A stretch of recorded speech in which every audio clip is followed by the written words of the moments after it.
आपके लिए आए कानून की गड़बड़ाहट और दूसरी को कीजिए कानून की गड़बड़ाहट। बहुत बहुत स्वागत है मुख्यमंत्री जी।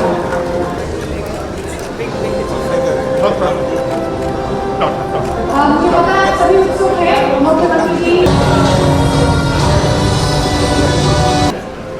दिल्ली राजस्थान एक ऐसे राज्य में जो अपनी पहचान फिर झारखंड भगवान बिरसा मुंडा की तरफ का वो भूमि जहां प्रकृति, संसाधन और सांस्कृतिक विविधता के आर्थिक और सामाजिक विकास के उत्थान तक 1,45,000 करोड़ रुपए का बजट पेश किया, जिसमें ग्रामीण विकास, मैन्युफैक्चरिंग और सेवाओं के सेक्टर में नए रोजगार का सृजन होगा।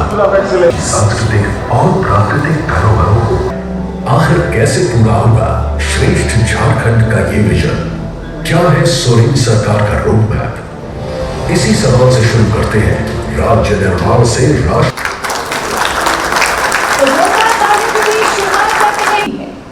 राज्य के खनिज संसाधनों से होने वाली आय को नेतृत्व तक पहुंची है। वे 10 अगस्त 1975 को झारखंड के रामगढ़ जिले के नेमरा गांव में जन्मे।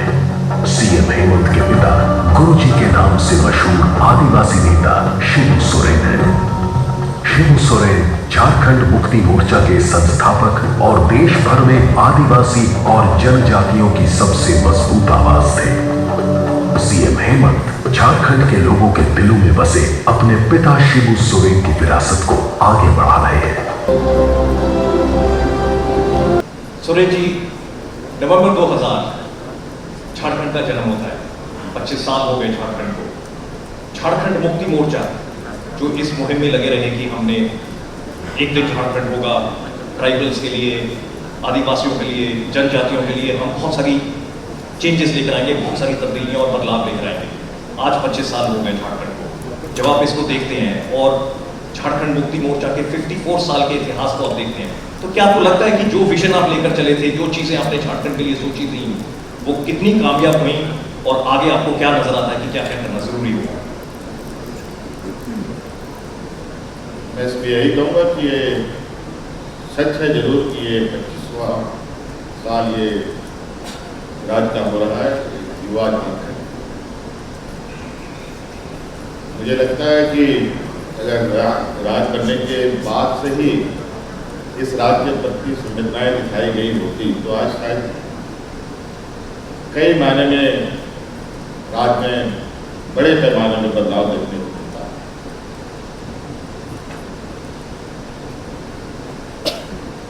राजनीतिक अस्थिरता, सरकार की उदासीनता, कई सारी चीजें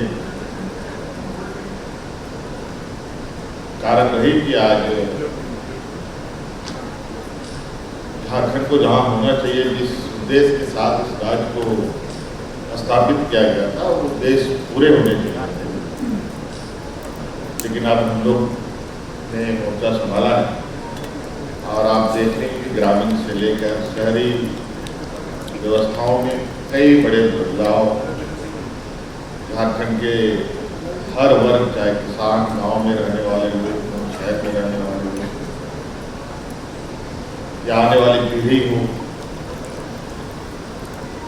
एक समावेशी विकास का एक बड़ा कदम के साथ हम लोग आगे बढ़ रहे हैं। और इसी को लेकर के हम लोगों ने टारगेट फिक्स किया है 2050, जहाँ हम 2050 तक कई मापदंडों को एक बेहतर स्थान पर पहुंचाने का एक संकल्प के साथ। एक्सीडेंटली चीफ मिनिस्टर हैं कि आपकी कोई बहुत ज़्यादा मंशा नहीं थी कि आपने राजनीति में आना है। 2009 की बात है, आपके बड़े भाई जब नहीं रहे, उसके बाद पॉलिटिक्स आपने एंटर की। कई सारे उतार चढ़ाव आपने देखे हैं, कई सारे आपने बदलाव देखे हैं। यहाँ पर एक आपके लिए बहुत बड़ा गाइडिंग फोर्स थे शिबू सोरेन जी, दिशों गुरु। उन्होंने दिशा दी, राज्य को दिशा दी। आज जब 25 साल पूरे हो रहे हैं राज्य के और आप दिशों गुरु जी को याद करते हैं, आप शिबू सोरेन जी को याद करते हैं, गुरु जी की अगर आप आगे दिशा लेकर चले तो क्या नजर आता है आपको कि आपको क्या करना होगा अगले आने वाले कुछ सालों में? ये बात सही है, झारखंड मुक्ति मोर्चा ने कई राजनीतिक उतार चढ़ाव देखे। झारखंड मुक्ति मोर्चा वैसे आमतौर पर एक आंदोलनकारी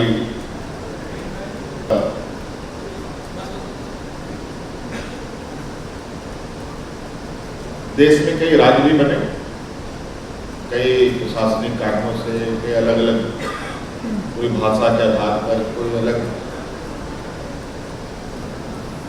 सांस्कृतिक वजहों से, लेकिन इस राज्य का सृजन एक आंदोलन की उपज है, एक क्रांतिकारी वीरों का ये राज्य भी है। और राज्य के हर कोने में एक ऐसा समूह जो देश दुनिया में सबसे पिछड़े समूहों में से आते हैं, आदिवासी समूह, जो अपने हक अधिकार की लड़ाई आज़ादी के पहले से लड़ रहा है। अंतोगत्वा आदरणीय गुरु जी जो हमारे मार्गदर्शक रहे हैं, पार्टी के मार्गदर्शक रहे हैं, और राज्य में पूरे देश का एक ऐसा चेहरा जहाँ आदिवासी गरीब मजदूरों के प्रति उनकी संवेदनाएं किसी से छुपी नहीं, उनके मार्गदर्शन में उनके एक लंबे इतिहास का एक हिस्सा है, जहाँ इस राज्य को पाने में उनकी बड़ी भूमिका रही। आज वो हमारे बीच में नहीं है। हाँ, ये बात जरूर है कि उनके नज़रों से, उनके विचारों से हमने पूरे राज्य का लगभग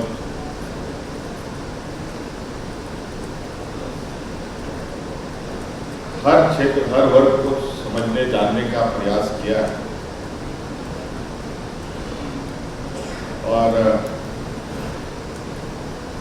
आज अनुभव के आधार पर आगे की लकीरें खींची जा रही है। हेमंत जी, बड़े ही खूबसूरत और बड़े ही महत्वपूर्ण राज्य के मुख्यमंत्री हैं आप। यहाँ पर अगर बात करें तो जल, जंगल, जमीन, जानवर, वन्य प्राणी, बहुत कुछ यहाँ पर बहुत कुछ मिलता है झारखंड में। और जब आप झारखंड के चुनौतियों को भी देखते हैं कि इन सबको आपको साथ साथ रखते हुए यहाँ पर तरक्की भी करनी है झारखंड की आपने। बीच में आपने ये बात भी कही थी कि एक जीवंत महापाषाण कल्चर है, ये मेगालिथिक कल्चर है जो अभी तक चलता आ रहा है। वो बहुत सारा ऐसा इतिहास है, बहुत कल्चर है यहाँ पर। इन सब चीज़ों को लेकर आपने आगे चलना है, साथ साथ ही आपने राज्य की तरक्की भी करनी है। कई बदलाव आपने लेकर आने, लेकिन आपकी सीमाएं जो है वो भी बहुत, जिसको कहते हैं टाइट तरीके से और बहुत ही संकीर्ण तरीके से आपके आसपास बंधी हुई है। बहुत बड़ी चुनौती है आपके सामने झारखंड को। जबल भी देखिए, ऐसा नहीं है कि झारखंड के लोगों ने झारखंड के विषय हो या देश के विकास की बात हो, इसमें अपना योगदान न दिया। अगर हम इतिहास के पन्नों को थोड़ा पन्ने को पलटें तो आपको पता चले कि देश आज़ाद होने के बाद से और देश आज़ाद होने के पहले से भी इन क्षेत्रों में कई औद्योगिक गतिविधियां हुई, चाहे खनिज संपदाओं से संबंधित हो, चाहे इस राज्य में एशिया का सबसे बड़ा स्टील इंडस्ट्री लगाने की बात, देश का पहला फर्टिलाइजर इंडस्ट्री भी हमारे इसी राज्य में, और इसी राज्य में वो भी इंडस्ट्री है जो इस इंडस्ट्री के माध्यम से देश की इंडस्ट्रियां खड़ी हुई, जिसको एचईसी कहते हैं।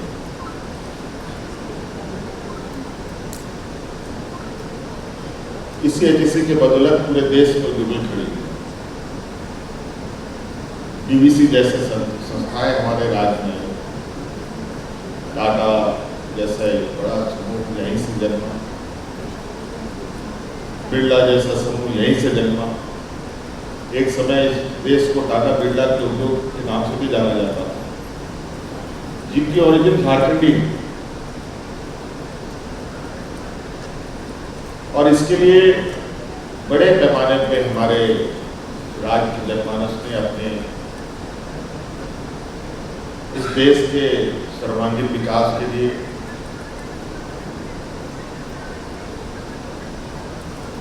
अपनी खेती बाड़ी की जमीनों को खरीदने जाने दिया, उद्योग लगाने के नाम पर उद्योग घरानों को भी जाने दिया, उनके पास जाने दिया।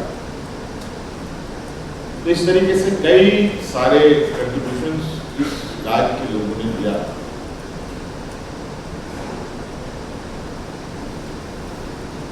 लेकिन समय अंतराल जो आज की स्थिति है, पुराने एक्सपीरियंस थोड़ा सा कड़वा रहा, तो आम जनमानस में कुछ शंकाएं जरूर है, जो शंकाएं हमारे लिए चुनौती पैदा करती। लेकिन मुझे विश्वास है, क्योंकि हम लोग इस राज्य के उस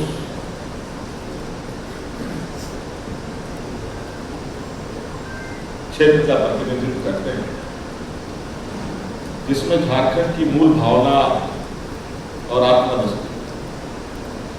यहाँ के जल जंगल जमीन, यहाँ की भाषा संस्कृति, यहाँ की सभ्यता, यहाँ का हमारे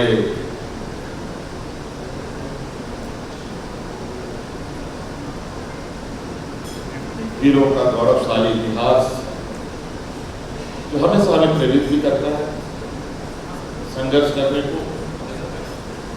और संघर्ष किस लिए? संघर्ष अपने हक अधिकार है। और हम बिल्कुल उस विरासत को अपने विचारों में रखकर, अपने कार्यों पर, इस राज्य की जनता को हम पर विश्वास है।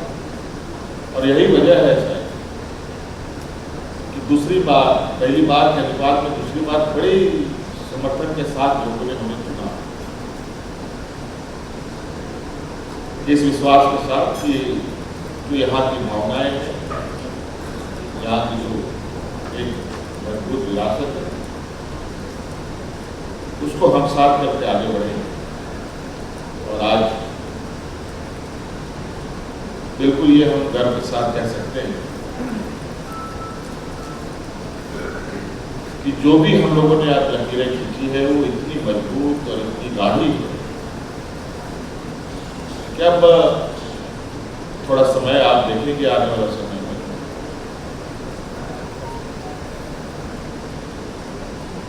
एक बड़े बदलाव राज्य के ग्रामीण से लेकर शहर तक में। उनगुलाम 2050 आपने एक विषय लेकर आप आगे चल रहे हैं कि हमने झारखंड की तरक्की करवानी है। आपने भी बात की कि आपके कुछ कड़वे एक्सपीरियंस भी रहे इस दौरान। आपने भी बात की कि बिल्कुल मेजॉरिटी के साथ आपकी सरकार फिर बनी जब इलेक्शन हुए, 56 सीटें आपकी अलायंस की आई। उससे पहले आपको जेल जाना पड़ा। क्या आपने सोचा था कि आपको ऐसा भी कोई दिन देखना पड़ेगा कि आपको जेल जाना पड़ेगा? उस वाकया के बारे में अगर आप बताएं, क्या हुआ, कैसे हुआ, क्या सोचा आपने, और उसके बाद आकर जिस मेजॉरिटी के साथ आप वापस आए? देखिए, आज के दिन में राजनेताओं को जेल जाना नहीं जाना ये एक बहुत अजीब सा राजनीतिक बहस की स्थिति है। पूरा देश आज के राजनेताओं का जेल जाना, कोर्ट कचहरी होना, ईडी सीबीआई होना। लेकिन एक मुख्यमंत्री का जेल जाना बहुत बड़ी बात। मुख्यमंत्री हो, मंत्री हो, आज बिल्कुल अजीब सा ये, मैं उस विषय पर बहस करना कि मैं नहीं समझता हूँ, तो चर्चा करने में बहुत ज़्यादा हो सकता है, क्योंकि अंतोगतवा तो जनता के दरबार में सभी को जाना है। और जनता ने जब इस बात को समझना प्रारंभ किया, तो जनता जब जवाब देती है तो उसको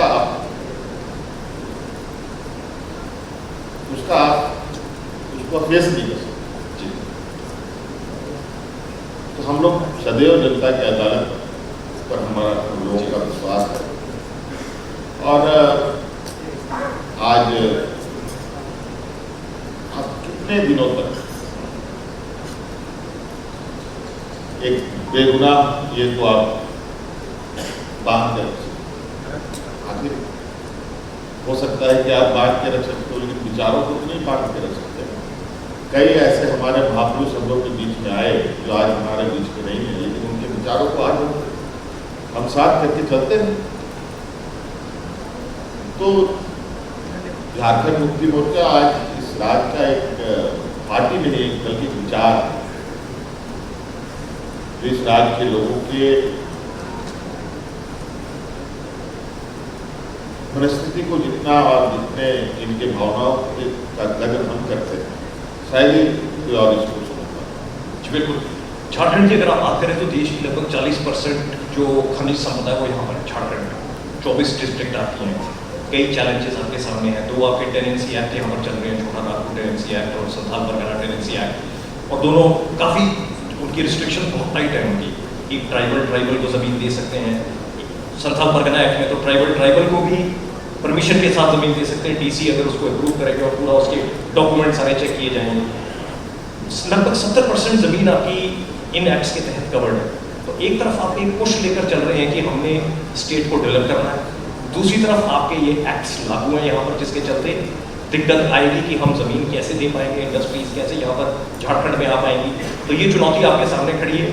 बड़ी मुश्किल स्थिति में है आप मुख्यमंत्री बतौर, क्योंकि आपने एक तरफ जैसा आपने बताया कि ट्राइबल्स की राइट्स को भी ध्यान में रखना है, आदिवासियों के कल्चर को भी ध्यान में रखना है, और साथ में स्टेट को आगे लेकर जाना है ताकि उनका लाइफस्टाइल और उनकी ज़िंदगी जो है आगे बढ़ सके। तो इन सब चुनौतियों को आप कैसे संभालेंगे? कमल जी देखिए, इस मामले में मुझे नहीं लगता है कि ये जो एक्ट है वो हमारे विकास में आता है जी। आज ये एक्ट है, एग्जिस्ट करता है, अभी पूरे राज्य में लागू है। ये जरूर है कि ये आदिवासी के हितों को लेकर के ये कानून बने, और कई हद तक ये सफल भी रहा, और कई हद तक थोड़ा उसमें लोगों ने उसे गलत इंटरप्रिटेशन भी करने का प्रयास किया, क्योंकि ये समूह एक ऐसा समूह देश का है जहाँ कई समस्याएं इनके साथ हैं, सामाजिक कमजोरी, आर्थिक कमजोरी, बौद्धिक क्षमताएं नहीं, तो इन सब चीज से कवर करने का एक प्रयास था। लेकिन इन कानूनों के बावजूद, इन एक्ट के बावजूद सड़कें बन रही हैं, रेल लाइनें बिछ रही हैं, उद्योग भी लग रहे हैं,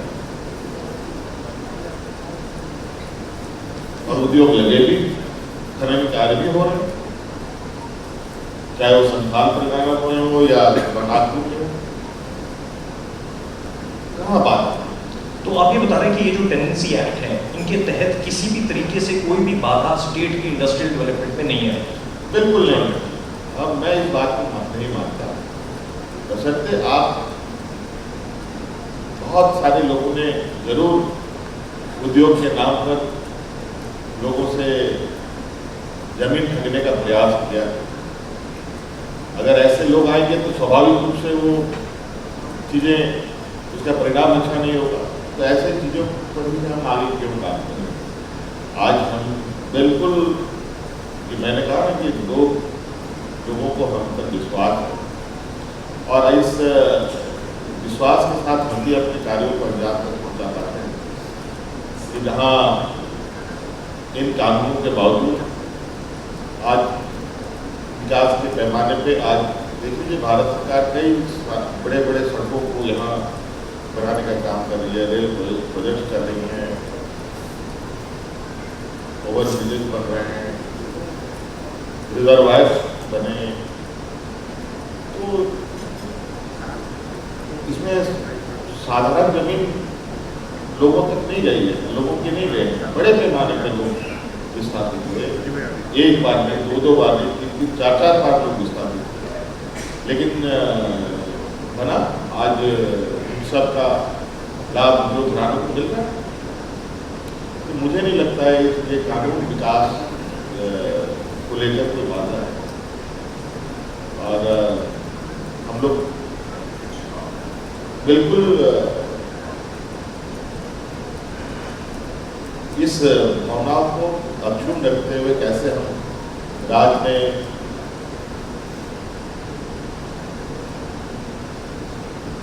एक संतुलित विकास का एक रास्ता बनाएं, इस पर हम लोग काम कर रहे हैं। हेमंत जी, आपने एक चीज़ तो देखी होगी, मुख्यमंत्री हैं आप राज्य के, कि चाहे सरकार बीजेपी की हो, चाहे सरकार कांग्रेस की हो, चाहे सरकार झारखंड मुक्ति मोर्चा की हो, चाहे अलायंस की हो, एक मुख्यमंत्री की हमेशा कोशिश होगी कि मेरे राज्य की तरक्की हो। ऐसा हो ही नहीं सकता कि आपकी ये मंशा हो कि तरक्की ना हो देखी जाएगी, ये तो मंशा हो ही नहीं सकती। तो इस मंशा के साथ अभी पिछले महीने जब आप डावोस गए थे तो आप एक सडन चेंज नजर आया झारखंड में कि आप डावोस जाते हैं, स्विट्जरलैंड जाते हैं, झारखंड के बारे में एक सब जगह पर एक प्रोजेक्शन आती है कि झारखंड जो है वो डेवलप कर सकता है, झारखंड की तरफ इन्वेस्ट कीजिए, झारखंड में टूरिज्म आना चाहिए, झारखंड तरक्की की तरफ बढ़ रहा है। डावोस जाने के पीछे आपका क्या मकसद था, वहां पर आपका क्या एक्सपीरियंस रहा, झारखंड की क्या परसेप्शन थी, क्या बदलाव देखा? डावोस का जो वैश्विक मंच था, मुझे लगता है कि आप सभी लोग उससे वाकिफ हैं। एक कहा जाए कि वो मंच अपने आप में एक बहुत बड़ा ऐसा मंच जहां आपको अपने राज्य के संदर्भ में, राज्य के अनुरूप उस जगह पर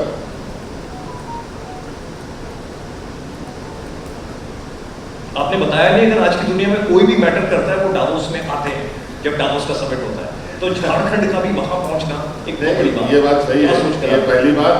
यहाँ तक कि हम कहें कि हमारे इस रीजन से शायद कोई गया हो, इस बार पहली बार झारखंड को एक ऑफिशियल कंसेप्ट में हम लोगों ने वहाँ अपना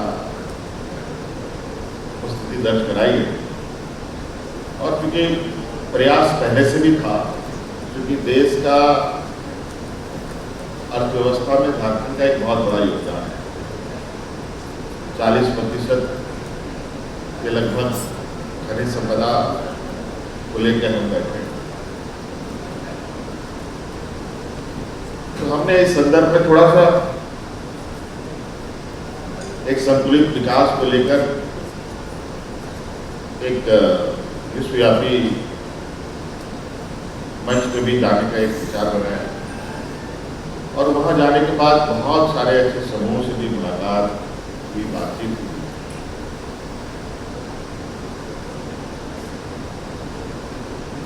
जहां मुझे लगता है कि एक बहुत बेहतर एक्सपीरियंस हमें वहाँ समझने जानने को मिला। क्या महसूस किया आपने कि झारखंड के बारे में क्या परसेप्शन थी? इस मामले में तो हम फिलहाल भी पहले भी बहुत अग्रणी रहे हैं जी, आज भी हम कहेंगे कि हम उस मामले में अग्रणी। जैसे ग्रीन एनर्जी की बात वहाँ बड़े पैमाने पे चला, सस्टेनेबिलिटी पर बहुत बड़ा चर्चा हुआ। अगर हम ग्रीन एनर्जी की बात करें तो आपको बताएं कि देश में पहला ये राज्य है जहाँ थर्मल पावर पर लगभग 95% प्लस हम लोग आज दो पावर प्लांट से पावर जनरेट करते हैं। जब बड़ी इंटरेस्टिंग बात है हेमंत जी की, जिस राज्य में देश की नंबर 1 कोल रिजर्व हो, कोल की संपदा हो, आप ग्रीन एनर्जी को आगे पुश करें, ये एक आगे सोचने वाला विजन है। मैं बताना चाहूँगा कि हम जैसे ग्रीन एनर्जी, फॉसिल फ्यूल जल्द से जल्द अब खनन कार्य बंद हो, जल्द से जल्द ये फॉसिल फ्यूल खत्म हो, इस पर केंद्र सरकार और देश में ये चर्चाएं हैं कि इससे पॉल्यूशन ज़्यादा हो।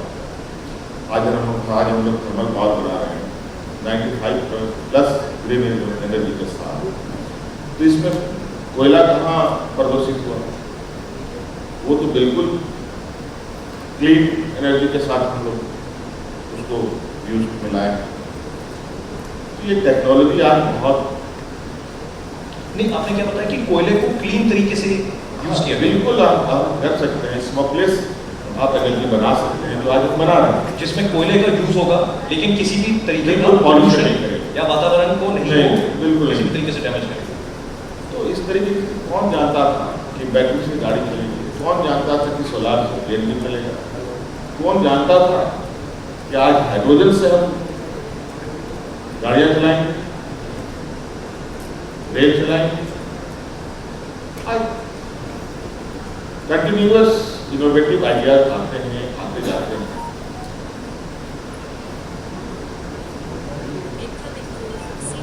तो हम एलिमेंट्री आइडिया के साथ अपने रिसोर्सेज का बेस्ट टू बेस्ट यूटिलाइज कर सकते हैं। क्या रिस्पॉन्स मिला था हमारा? क्या रिस्पॉन्स मिला हमारा इन्वेस्टमेंट्स को लेकर कि हम इन्वेस्ट करना चाहेंगे? बिल्कुल, काफ़ी सारे लोगों का इंटरेस्ट हमें देखने के लिए मिला। हम लोग के देश में ही कई उद्योग घराने हैं जो इन सब चीज़ों में काफ़ी आगे हैं। टाटा है, महिंद्रा टेक है और जिंदल काफ़ी लोगों से हम लोग की वहाँ बहुत अच्छा एक डिस्कशन हुआ और जो मोटा मोटी जो लग रहा है लगभग 1.5 लाख करोड़ रुपये तक का इन्वेस्टमेंट के उसके आसपास हम लोगों ने चिन्हित भी किया है कि इन सब जगहों पर हम लोग चीज़ों को आगे कैसे बढ़ाएं। इस पर हमारा अलग अलग डिपार्टमेंट एक हर राज्य में बड़ा इसको लेकर कंट्रोवर्सी होती है कि जब भी ऐसा कुछ होता है तो बहुत सारे MOU साइन होते हैं, लेकिन शायद वो रियल इन्वेस्टमेंट में कई दफा ट्रांसलेट नहीं हो पाता, हम लोग नहीं बन पाता। हम लोग उन सब चीज़ों में अब तक सुरक्षित हैं जी। आज हम लोगों ने कोई ऐसा, आपको पता है आज हम लोग धीरे नदी की हम लोग अब प्रोडक्शन में आ गए हैं। देश में पहला ये प्लांट है जो हमारा 1500 थर्मल पावर हमारा जो अब NTPC के साथ हम बना रहे हैं और जनरेट कर रहे हैं वो, और नॉर्थ का पूरा एक NTPC का अपना। दूसरा, हाइड्रोजन बेस्ड इंजन भी देश में पहली बार हम लोग झारखंड में ही उसको बना रहे हैं, टाटा और टाटा केमिकल के साथ जॉइंट वेंचर पर, जहाँ वो मुझे लगता है अभी तो ट्रायल चल रहा है, बहुत जल्द वो भी देश के समक्ष आएगा।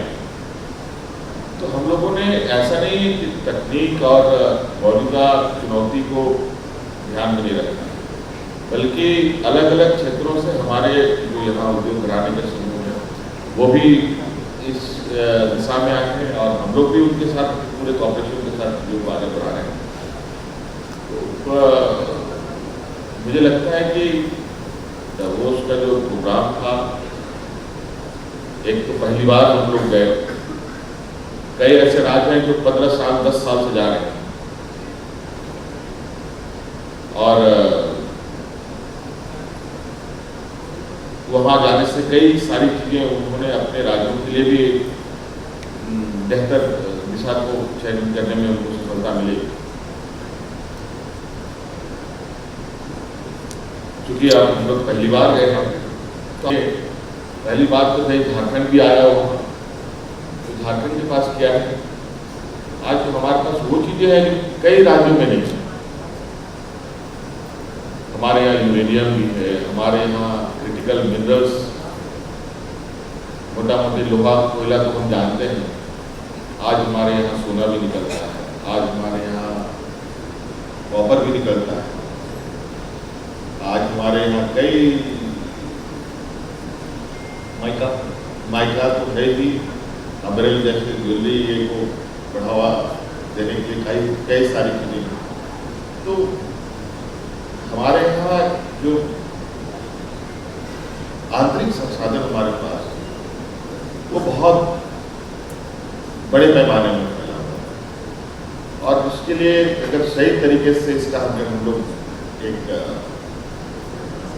बिजनेस मॉडल के साथ हम लोग आगे बढ़ेंगे तो एक लंबे समय के लिए इस राज्य के लिए एक बेहतर और मजबूत दिशा की ओर लोग आगे ले जा सकते हैं। हिमांशु जी, डावोस के बाद आप ऑक्सफोर्ड की तरफ भी गए, वहाँ पर आपने ऑक्सफोर्ड यूनिवर्सिटी में PhD टाइप्स की बात की, एजुकेशन के ऊपर आपका इस वक्त बहुत जोर लगा है जी, बहुत इंटरेस्टिंग ये सफर रहा जी। गए तो थे हम लोग डावोस के प्रोग्राम, डावोस के बाद फिर थोड़ा इंग्लैंड चले गए क्योंकि वहाँ हम लोगों ने वो भी अपने आप में इंटरेस्टिंग है।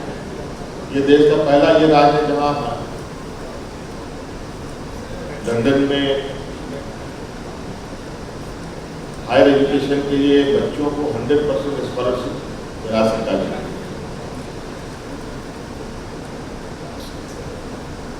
25 बच्चों का हर साल लंदन के अलग अलग कॉलेजेस में बड़े पैमाने पर हमारे बच्चे वहाँ हैं। एक मुलाकात के लिए हम लोग वहाँ गए तो उस देश में भी इस प्रोग्राम को लेकर वहाँ की सरकार ने काफ़ी उसको सराहा भी और इनफैक्ट और इस तरीके के कार्यक्रम को चलाने के लिए उन्होंने भी हमें काफ़ी सराहा और आगे भी शायद हम लोग और प्रोग्राम अपने आने वाली पीढ़ी के लिए, उन शिक्षा के लिए उन देशों में जाएंगे। एजुकेशन के ऊपर आपका काफ़ी जोर है, क्योंकि हर राज्य में हर जगह पर ये चैलेंज तो है कि नौकरियां मिलेंगी, नौकरियां कैसे मिलेंगी, कौन से हमारे पास स्किल सेट होंगे जिससे नौकरियां मिलेंगी। आपकी गुरुजी क्रेडिट कार्ड स्कीम भी आप लेकर आ रहे हैं, आप कई सारी स्कीम्स लेकर आए हैं कि किसी तरीके से हम एजुकेशन की तरफ और ज़्यादा शिफ्ट होएं। और जैसा जैसा पूरी दुनिया में नजर आ रहा है, अगर आप मिडिल ईस्ट के देशों को देखिए कि कितना वो आर्टिफिशियल इंटेलिजेंस के ऊपर जोर लगा रहे हैं, तो आपके सामने भी ये एक चुनौती है कि एक तरफ खनिज जो संपदा है वो यहाँ पर बहुत ज़्यादा है, लेकिन आपने एडवांस्ड फ्यूचर बिल्कुल हमने खनिज संपदा से पूरा हमने सोचा कि 100 साल से अधिक हो गए हम लोग खनिज संपदा के वृद्धि हो गए जी। और इन 100 साल में मुझे कोई ऐसा झारखंड का परिवार नहीं दिखा, यहाँ का मूलवासी के आदिवासी नहीं दिखा जो पावर प्लांट चला सके, जो स्टील प्लांट चला सके, जो यहाँ की खनिज संपदा है उसको लेकर कोई एंटरप्रेन्योरशिप एस्टैब्लिश कर पाए, नहीं बन पाए। कहीं ना कहीं कुछ कमियां रही होंगी, कहीं कहीं कुछ नीतियां ऐसी बनी जहां यहाँ के लोग कहा जाए कि इस खनिज संपदाओं को उससे एक जो व्यवसायिक व्यवस्था खड़ी होती है उसमें एक मजदूर के रूप में, एक कर्मचारी के रूप में काम करने के अलावा इससे ज़्यादा इनके हाथ में कुछ आया है। क्योंकि झारखंड प्रदेश में शिक्षा की भी व्यवस्था थोड़ी कहा जाए कि नीतियाँ ऐसी बनी कि स्कूल एक समय ये रहा कि यहाँ पर स्कूलें बंद की गई, अब तो थोड़ा सा स्कूल से लेकर के कॉलेज से लेकर के हायर एजुकेशन तक एक अलग अलग सेटअप में हम लोगों ने एक मजबूत पिलरिंग शुरू कर दी है। उसमें स्कूल में बड़े पैमाने पर खोले, सीएम स्कूल ऑफ एक्सीलेंस हम लोगों ने खोले, इंजीनियर मेडिकल की तो बात ही ना करें, डिग्री कॉलेज तक की स्थिति बहुत दयनीय रही। और इस बार हमारा प्रयास है कि इस टेन्योर में हम लोग प्रखंड स्तर में हम लोग डिग्री कॉलेज तक कंप्लीट कर लेंगे और अनुमंडल स्तर पर एक बड़ा महिलाओं के लिए कर लेते हैं, बच्चों को लेकर शिक्षा संस्थानों को एस्टेब्लिश किया जाएगा। एक रूपरेखा पहले से ही बनी हुई है, जहाँ हम लोगों ने बड़े रोबस्ट तरीके से उसको जमीनी स्तर पर उतारने का काम शुरू कर दिया है। और उसके बाद क्योंकि हम लोग एजुकेशन को सिर्फ सरकारी नौकरी के लिए नहीं, बल्कि हम उनको इस तरीके से डेवलप करने का हमारा प्रयास है कि देश दुनिया में किसी भी कॉम्पिटिटिव देश पर वो अपना स्थान बना करने के लिए। तो जी झारखंड में बहुत कुछ है, आपने माइनिंग टूरिज्म की भी बात की कि जो माइनिंग्स खाली हो चुकी है वहाँ पर क्या क्या किया जा सकता है।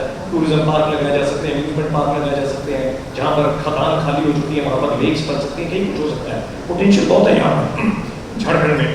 लेकिन बीच में एक चीज़ बहुत इंटरेस्टिंग वो भी हुई थी जब आप ऑक्सफोर्ड यूनिवर्सिटी गए थे, वहाँ पर आपने एक बात कही कि अगर एक बुलॉक कार्ट हो या एक बैलगाड़ी हो, उसके 2 पहिए हों और पीछे एक हल जोतरे हों और आगे 2 बैल हों, तो उनको साथ साथ ही चलना पड़ेगा उस एक हल को जोतने के लिए। मैं बात कर रहा हूँ केंद्र सरकार और राज्य सरकार।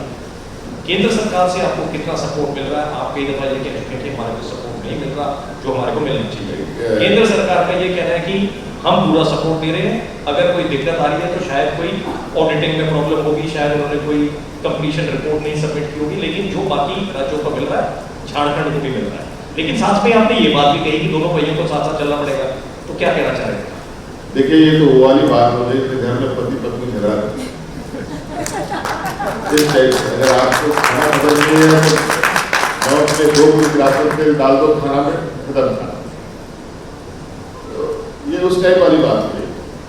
देखिए, हमारा देश एक संघीय ढांचा पर आधारित और चलने वाला देश,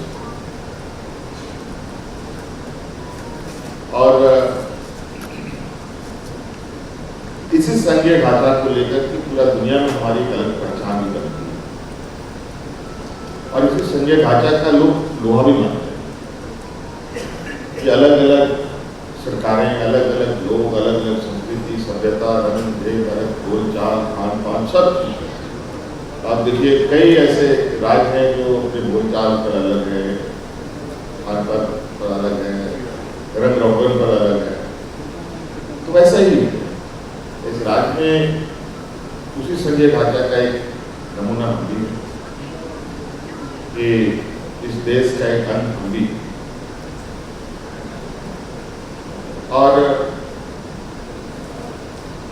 पांचों के लिए बराबर नहीं हो। अगर पांचों के लिए एक बराबर हो गया तो आप समझ सकते हो उसको आप क्या कहेंगे, उसको आप हैंडीकैप कहेंगे। तो आज ये बहुत बड़ी बात है कि पांचों उंगलियां अलग अलग होने के बावजूद होता है तभी हाथ मजबूत होता है। तो आज इस देश का एक हिस्सा होने के नाते देश तभी मजबूत हो सकता है जब राज्य मजबूत होगा और राज्य तभी मजबूत हो सकता है जब हमारे गांव मजबूत हो। मैं बिल्कुल स्पष्ट मूल मंत्र लेकर चलता हूँ अपने राज्य को लेकर। हमारा गांव मजबूत नहीं होगा तो हमारा शहर मजबूत नहीं हो सकता। ये तो क्या आपको लगता है कि केंद्र से जो सपोर्ट आपको मिलना चाहिए वो नहीं मिल रहा है? और केंद्र सरकार के साथ नूरा कुश्ती होती रहती है, चलता रहता है वो कब बेसी, वो सब नोक झोंक चलते रहेंगे क्योंकि हम गैर केंद्र शासित राज्यों के हिस्से है। डबल इंजन की सरकार यहाँ नहीं, डबल इंजन की सरकार हुआ करती थी कभी, लोगों ने बहुत बुरा तरीके से उसको निकाला, एक बार नहीं दो बार। तो जनता की ही आवाज। लेकिन केंद्र और विपक्ष बात झारखंड के ऊपर डाल देते हैं कि फाइनेंस कमीशन का एक फॉर्मूला सेट है कि जो सेंट्रल टैक्सेस है उसमें से हर राज्य को किस प्रोपोर्शन में पैसा जाएगा, 4% फॉर्मूला जो सेट है। उनका ये कहना है कि जो पैसा आता है उस पैसे का बार बार आने के लिए जो पैसा एक बार आता है उसकी एक रिपोर्ट वापस आएगी। अगर उस रिपोर्ट में सब कुछ ठीक होगा तो अगली जो इंस्टॉलमेंट है पैसे की वो आपके पास आएगी, लेकिन अगर वो रिपोर्ट वापस नहीं आई तो अगली इंस्टॉलमेंट नहीं आएगी और फिर कहा जाएगा कि पैसे नहीं दिए गए। तो इसको आप कैसे देखते हैं? ये बात बिल्कुल गलत है। देखिए सभी चीजों के पास सभी चीजों का एक अपना दायरा है, हर चीज का एक लिमिटेड बॉक्स है, तभी सरकार बजट पर काम करती है। हम लोग भी एक बजट पे काम करते हैं, केंद्र सरकार भी एक बजट पे काम करती है। अनलिमिटेड बजट नहीं हो सकता, विद इन द बजट ही आपको पूरे देश को चलाना है और सबके सबकी हिस्सेदारी भी सुनिश्चित। ये नहीं है कि आप परफॉर्मेंस के आधार पर आप किसी को कम दे रहे हैं या नहीं दे रहे। आज तो केंद्र सरकार की नीति ही बड़ा विचारणीय हो जाती है कभी कभी कि आज किसको किस जगह पर किस प्रोपोर्शनेट के साथ आप सपोर्ट करते हैं। आज इसलिए हम लोगों ने भी कई चुनौतियां ली है। ये था कि जीएसटी आने के बाद तो राज्य के जो रिसोर्स जनरेट करने का ताकत था वो तो आपने छीन लिया, हमारी रीढ़ की हड्डी तो आपने निकाल ली, हम खड़ा होंगे कैसे? और ये एक सुनियोजित तरीका है कि एक ऐसा फॉर्मूला लगाओ जहां राज्य को केंद्र के सामने गिड़गिड़ाना पड़े हमसे, जो कभी राजा महाराजाओं के बीच में हुआ करता था कि भीख मांगो तभी आप जिंदा रह जाए। लेकिन व्यवस्था अगर इस तरीके से लोगों के विचार हैं तो ये भी एक गलत विचार है। आज उनके इस यूटिलाइजेशन सर्टिफिकेट या ये सब जो मांग और डिमांड की बात है, हम तो कहें कि जो केंद्र शासित राज्य है जहाँ डबल इंजन की सरकार है वहाँ कितने लोगों ने कितने उनके एनओसी उन्होंने केंद्र को भेजा है। जरा आप रिपोर्ट उठा के देखिए तो दूध का दूध पानी का पानी होगा। पिछले साल आप एक रिपोर्ट भी निकालने वाले थे जिसमें आप ये सारा ब्यौरा देने वाले थे कि किस तरीके से पैसा आ रहा है, कैसे खर्च हो रहा है, क्या दिक्कत आ रही है। वो रिपोर्ट कहाँ तक? नहीं, बिल्कुल बिल्कुल। आज हमारा केंद्र सरकार के साथ वो तो सीधी सी बात है कि आपको संसाधन या आर्थिक सपोर्ट के मामले में आज किस तरीके से बोझ कंधे पे डाला जाता है। केंद्र सरकार हमारी बोझ कम करने के लिए प्रयास नहीं करती है। आज जीएसटी आने के बाद दो तरीके का इम्पैक्ट पड़ा। जो प्रोड्यूसिंग स्टेट है उसको नुकसान हुआ, जो कंज्यूमर स्टेट है उसको फायदा हुआ। ये राज्य कमोवेश प्रोड्यूसिंग स्टेट हुआ, हमसे अधिक जीएसटी में बेनिफिट हमारे पड़ोसी राज्य बिहार को हुआ। ज्यादा पॉपुलेशन है वहाँ पर, ज्यादा पॉपुलेशन है, कंज्यूमर ज्यादा है वहाँ, प्रोड्यूसिंग जैसे हमारा, इसलिए उसका जो फाइनेंशियल कमीशन ने जो प्रोपोर्शन बनाया वो ज्यादा बनाया हुआ है क्योंकि उनकी जनसंख्या ज्यादा है। जनसंख्या नहीं है, वो उसको टैक्स ये मिलेगा जी। अभी तो वो सारी चीजें देखिए, केंद्र ये बात जरूर है कि नीतियां ऐसी रखी गई है कि आप आर्थिक परेशानियां राज्यों को कर सकते हैं, लेकिन ऐसा भी नहीं है। राज्य सरकार अपनी क्षमताओं को भी बढ़ाने का प्रयास करती है। और आज आप देखेंगे कि आज हम लोग अपने चैलेंज पर, प्रधानमंत्री आवास चुनाव के वक्त इन लोगों ने बिल्कुल पूरी तरीके से बंद कर दिया, बल्कि हमारे जो हमें जो मिलने वाला कोटा था प्रधानमंत्री आवास का, वो डबल इंजन के सरकारों में चला गया। हमारे कोटा को दूसरे राज्य में मिल जाएगा। फिर बाद में जब हम लोगों ने कहा कि तुम नहीं दोगे तो राज्य सरकार की तो जिम्मेवार है गरीबों की प्रति। आज उनके वजह से हमें अबू आवास जैसी योजनाएं चलानी पड़ी, जहां full funded by state government scheme चलाती है। आप दो या मत दो, हम तो रिस्पॉन्सिबल है, आज हमारी जिम्मेवारी है। तो आज ठीक है, अगर आपका सपोर्ट होता तो ये गरीबों तक हो सकता है कि 5 साल 10 साल के अंदर हम सारे गरीबों को आवाज पहुंचा देते। हो सकता है आपने इस ताकत के बल पर हमें 20 साल लगेंगे,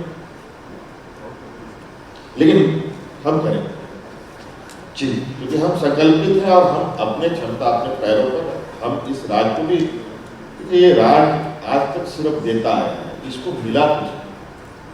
आज भारत सरकार को पूछिए कि इसको रेवेन्यू कितना मिलता है राज्य सरकार से, झारखंड प्रदेश से। रेल का सबसे अधिक अगर रेवेन्यू आता है तो झारखंड प्रदेश से आता है। और रेल में हमारे स्टेट में रेल नेटवर्क जो पब्लिक लोगों को आने जाने के लिए कितनी सुविधाएं उपलब्ध। ये चुनौती सारे जो राज्य जहाँ पर ऑपोजिशन की सरकार है वहाँ पर चुनौती ये आ रही है, जहाँ पर केंद्र का ये कहना होता है कि हम कई स्कीम्स लागू कर रहे हैं, पैसा दे रहे हैं, सब कुछ कर रहे हैं, लेकिन उन राज्यों से आता नहीं हो रहा। तो ये मेरे ख्याल से जैसा आपने कहा कि ये लूटा कुश्ती चलती रहेगी आपकी। लेकिन इसी बात पर मेरे को एक चीज़ का ख्याल आ रहा था कि जो इस बार जो पद्मा अवार्ड दिए गए उसमें शिबू सोरेन जी को पद्म भूषण से नवाजा गया, लेकिन मेरे ख्याल से यहाँ पर क्या एक ऐसी मांग थी कि उनको भारत रत्न मिलना चाहिए, और इसके बारे में आप क्या करें? ये सबके अपने अपने विचार हैं, और उस विचार के पीछे क्या उनका तर्क है ये तो मैं नहीं कह सकता, लेकिन मेरा बिल्कुल इसमें स्पष्ट मानना है कि आदरणीय विश्वगुरु शिबू सोरेन जी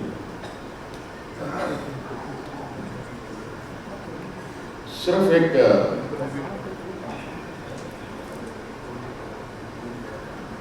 MP MLA सांसद नहीं, बल्कि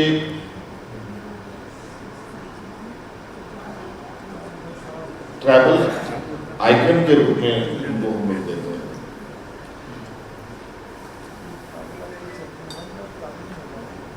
मुझे नहीं लगता है कि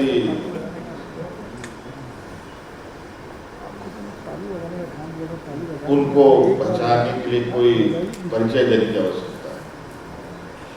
आज ग्लोबली उस व्यक्ति का अपना एक, भले ही लंदन UK अमेरिका ना गए, लेकिन कहीं ना कहीं उस व्यक्ति को जरूर लोग एक्सेस करते थे। तो मुझे लगता है कि इनको बेहतर सम्मान दिया जा सकता है। और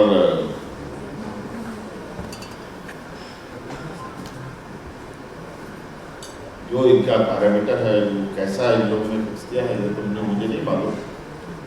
लेकिन मुझे लगता है कि और बेहतर किया जाए। हेमंत जी, शिबू सोरेन जी बहुत बड़े ट्राइबल लीडर थे और उनकी पहचान सिर्फ झारखंड तक सीमित नहीं थी। चाहे बिहार ले लें, चाहे छत्तीसगढ़ ले लें, चाहे बंगाल ले लें, चाहे उड़ीसा ले लें, झारखंड मुक्ति मोर्चा की जो छाप थी वो इन सब इलाकों में थी, आज भी है। अभी पीछे आप असम गए, आप अपर असम गए, तिनसुकिया की तरफ गए, वहाँ पर टी एस्टेट्स में जो ट्राइबल्स हैं, उनकी आदिवासी जनजाति जो वहाँ पर लोग थे, उनके बीच में आपने बहुत बड़ी रैली की, वहाँ पर एक बहुत बड़ा आपने सम्मेलन किया। आपको यहाँ से वहाँ असम जाकर इतनी बड़ी एक सम्मेलन करने की क्या जरूरत पड़ी? कहा यह भी जाता है कि हेमंत बिस्वा जी जब यहाँ पर इलेक्शन हो रहे थे तो वो को इंचार्ज थे, तो आप हेमंत बिस्वा शर्मा जो है उनके गढ़ पर पहुंचे, वहाँ पर आपने बहुत बड़ा सम्मेलन किया। क्या सोच थी इसके पीछे? कमल जी देखिए,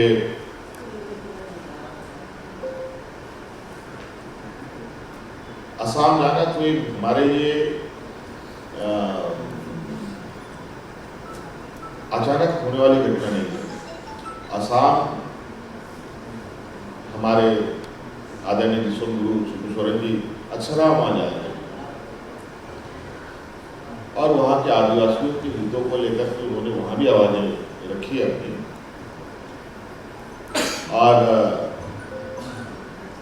लंबे समय से अलग अलग राज्यों से लोग हमसे मिलने भी आते हैं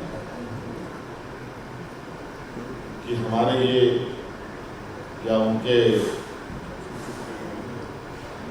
जो डिमांड्स हैं अपने अपने राज्य में, विशेष के आदिवासी समुदाय के,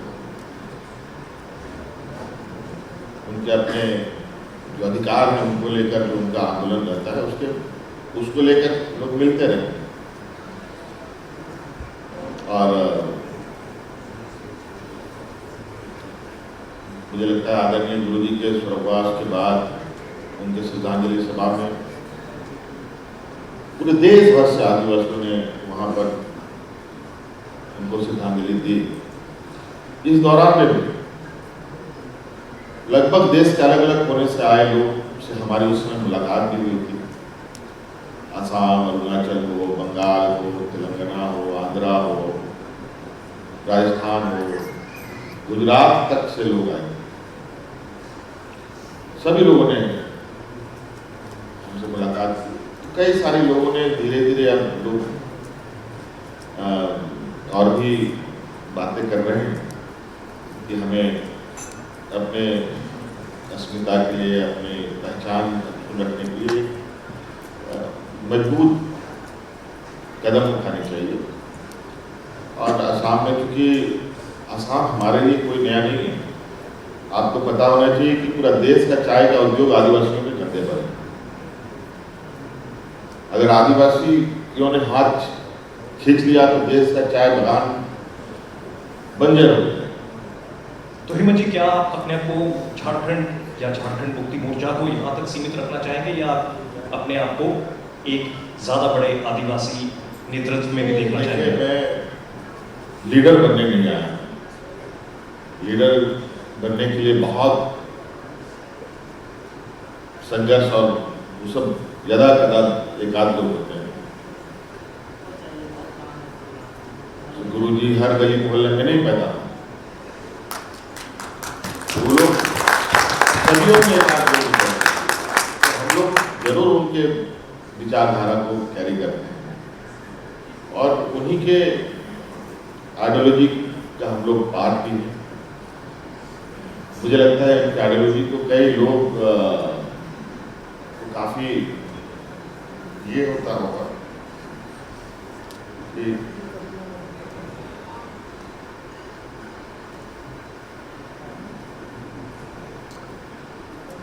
पसंद होगा, शायद इस वजह से वो लोग हमसे कनेक्ट करते हैं।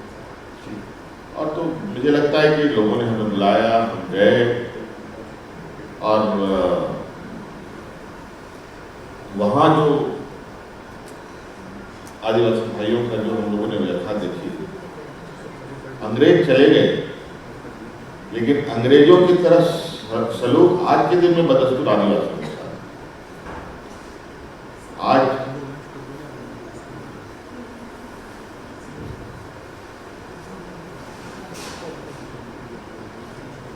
अंग्रेजों ने बड़े सुनिश्चित तरीके से बंदूक के नोक पर बंगाल, उड़ीसा, छत्तीसगढ़, झारखंड, उसमें बिहार की बात है, आदिवासियों को बंदूक के नोक पर किसी को बंगाल जाकर पटक दिया, चाय बागान में, असम में पटक दिया, अरुणाचल में पटक दिया,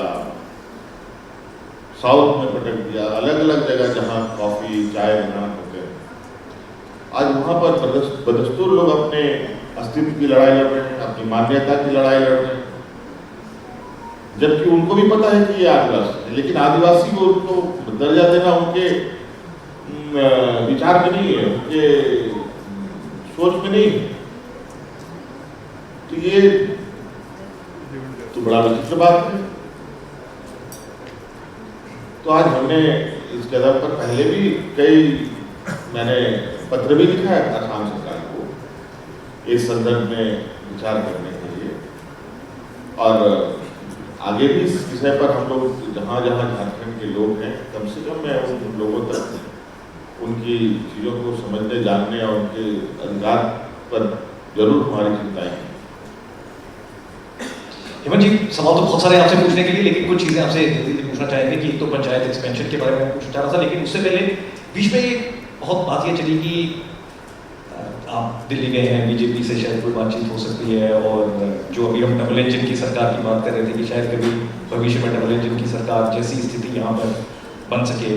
लगता है आपको कि अगर झारखंड की डेवलपमेंट की बात होगी तो आप इस चीज़ के लिए ओपन होंगे, या ऐसी बात नहीं है और ना हो सकती?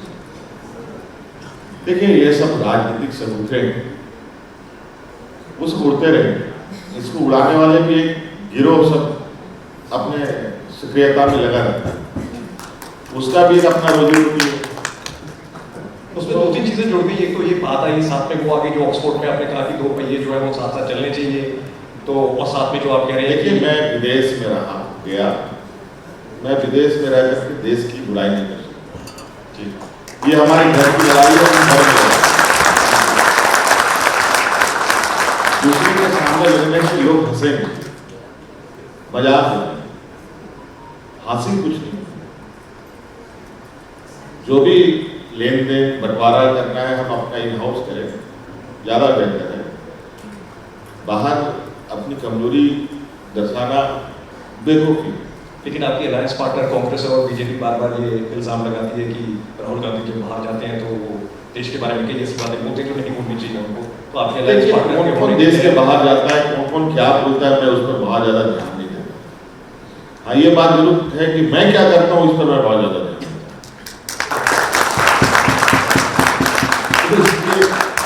सबकी अपनी अपनी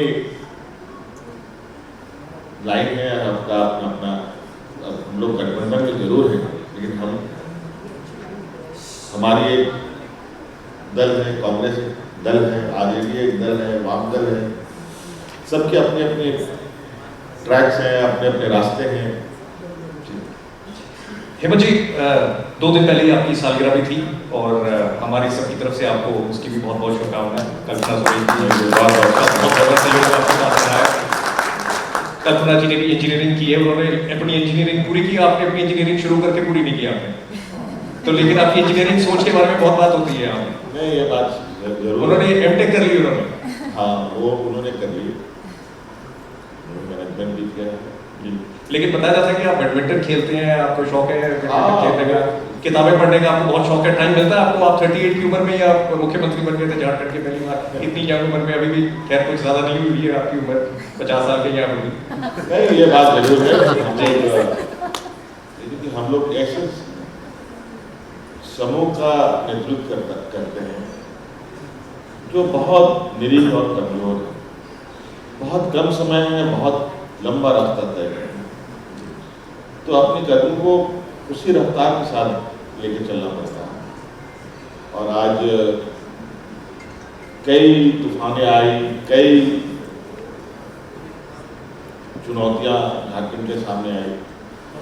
कई बार तो लोगों ने कहा कि आप झारखंड मुक्ति मोर्चा खत्म, अब झारखंड मुक्ति मोर्चा को सफाया होगी, लेकिन आज झारखंड मुक्ति मोर्चा इस राज्य का ऐसा पहाड़ के रूप में खड़ा है, कोई झारखंड पर बुरी नजर नहीं डालता। तो आज हम लोग जितना इस राज्य को अपना मानते हैं, जितना इसको तो इसके बारे में हमारी चिंताएं हैं। आज गांव में आप घूमेंगे तो आपको लगेगा कि लोगों के जो सोचने, समझने, बोलने की जो ताकत है धीरे धीरे काफी कॉन्फिडेंस के साथ आगे बढ़ रहा है।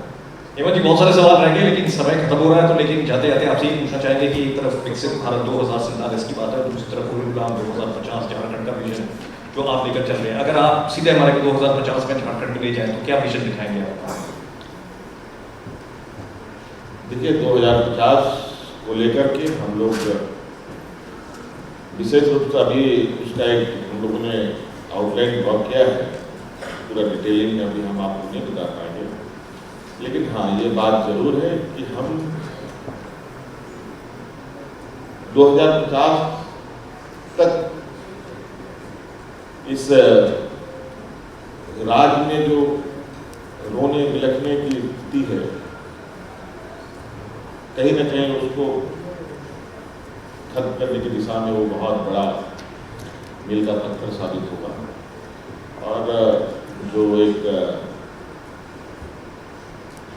मजदूर प्रधान राज्य है, ये अपने पैर पर खड़ा है। बहुत सारी चीजें रहेंगी। हेमंत जी, राउंड 2 में न्यूज़ 18 इंडिया पर फिर आपसे जल्दी मुलाकात करेंगे। बहुत बहुत शुक्रिया आपका, आपने हमें यहाँ बुलाया। आप लोगों को भी मेरी ओर से बहुत बहुत शुभकामनाएं। बहुत बहुत धन्यवाद जी। डायमंड स्टेट धन्यवाद। एक बार जोरदार तालियां हो जाए हेमंत जी के लिए।